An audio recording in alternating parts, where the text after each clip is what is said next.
хууль дээдлэх ёсны дагуу зөвхөн хуулиар гэмт хэргийг тодорхойлж ялыг тогтоох тул эрүүгийн хуулийг буцаан хэрэглэхгүй байх зарчмыг баримтлана.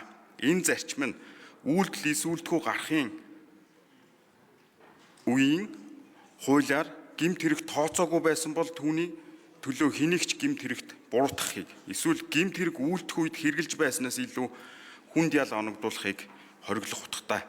Үндсэн хуулийн 1-р зүйлийн 2 дахь хэсэгт заасан тэгш байдал болон шударга ёсонд хөнгөрүүлсэн хуулийг буцаан хэрэглэх зарчим багтаж хамгаалагдана. Энэ зарчмын дагуу гэмт хэрэг үйлдэх үед хүчин төгөлдөр үйлчилж байсан хууль болон шүүхийн эцсийн шийдвэр гарахын өмнө батлагдсан дараагийн хууль хооронд ял шийтгэлийн зөрүү байвал шүүгдэгчид илүү ашигтай хуулийг хэрэглэх үүрэгтэй.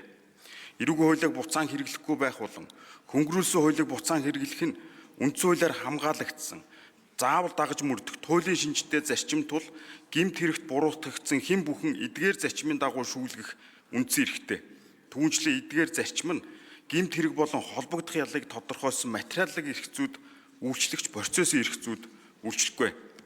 Хуулийг буцаан хэрэглэхгүй байх зарчим нь захиргааны болон хувийн эрхцүүд үйлчлэх боловч эрүүгийн эрхцүү шиг туйлын шинжтэй бишээ. Өөрөөр хэлбэл эрүүгээс бусад салбар эрхцүүн хувьд хууль тогтоогч хуулийн ёсны зорилгыг хангах үүднээс үргэлжилж буй эрхцүүн харилцаанд холбогдох хуулийг буцаан хэрэглэхээр тухайлан хуульчж болох ч энэ нь тохирсон байх зарчимд нийцэх ёстой. Хөнгөрүүлсэн хуулийг буцаан хэрэглэх зарчим нь эрүүгийн эрхцүүн үндсэн зарчим бөгөөд бусад салбар эрхцүүн хувьд гагцхүү эрүүгийн эрхцүүтэй төстэй зохицуулалтад хамаатай. Тухайлбал зөрчлийн тухай хуулийн дагуу оногдуулах захиргааны шийтгэл албадлагын арга хэмжээ нь зөрчил үйлдэгчийг шийтгэж цээрлүүлэх шинжтэй тул энэ зарчим үйлчлэнэ. Учир нь хөнгөрүүлсэн хуулийг буцаан хэрэглэх зарчим нь адил үйлдэл эсвүүлтгүүд ял шийтгэл оногдуулахад тэгш тохирсон байдлаар хандах шаардлагаас урган гарна. Зөрчлийн тухай хуулийн 1-4-р зүйлийн 5 дахь хэсэгт хуулийг буцаан хэрэглэхгүй байх зарчмыг заасан бол мөн зүйлийн 4 дахь хэсэгт хөнгөрүүлсэн хуулийг буцаан хэрэглэх зарчмыг хуульчилжээ. Уг хуулийн 1-4-р зүйлийн 6 дахь хэсэг буюу маргаан бүхий зохицуулалтад 2 тусдаа агуулга тусгагдсан байна. 1.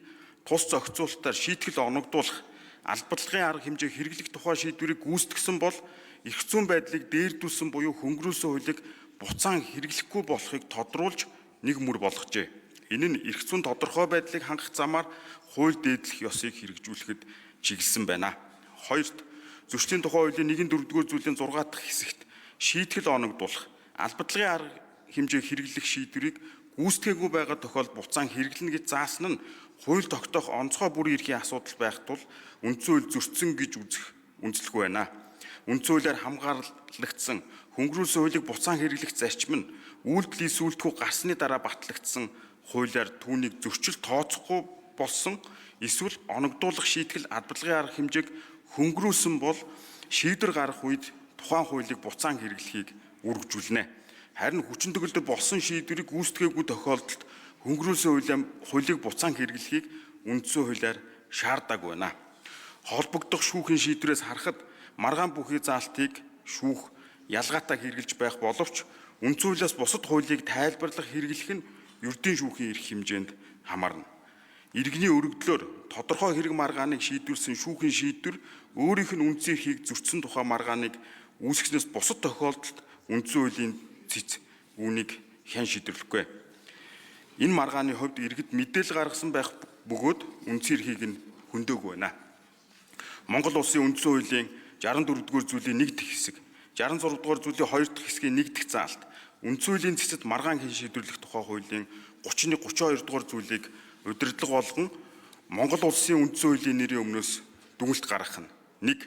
Зөрчлийн тухай хуулийн 1-4-р зүйлийн 6 дахь хэсэгт зөрчил үйлдсэн хүн хуулийн этгээдийн эрх зүйн байдлыг дээрдүүлсэн хууль хүчин төгөлдөр болохоос өмнө шийтгэл оногдуулах албадлагын арга хэмжээ хэрэглэх тухай шийдвэрийг гүйцэтгсэн бол хуулийг буцаан хэрэглэхгүй ба шийтгэл оногдуулах албадлагын арга хэмжээ хэрэглэх тухай шийдвэрийг гүйцэтгээгүй байгаа тохиолдолд буцаан хэрэглэнэ гэж заасан нь Монгол улсын үндсэн хуулийн 1-р зүйлийн 2 дахь хэсгийн шударга ёс, эрх чөлөө, тэгш байдал, хууль дээдлэх нь төрийн үйл ажиллагааны үндсэн зарчим мөн 14-р зүйлийн 1 дахь хэсгийн Монгол улсад хууль ёсоор оршин суугаа хүн бүр хууль шүүхийн өмнө эрх тэгш байна.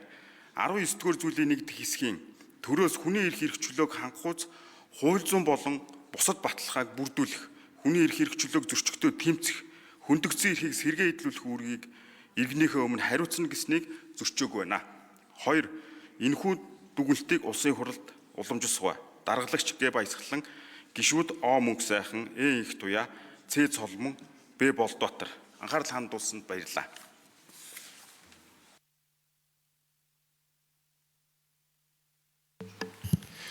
За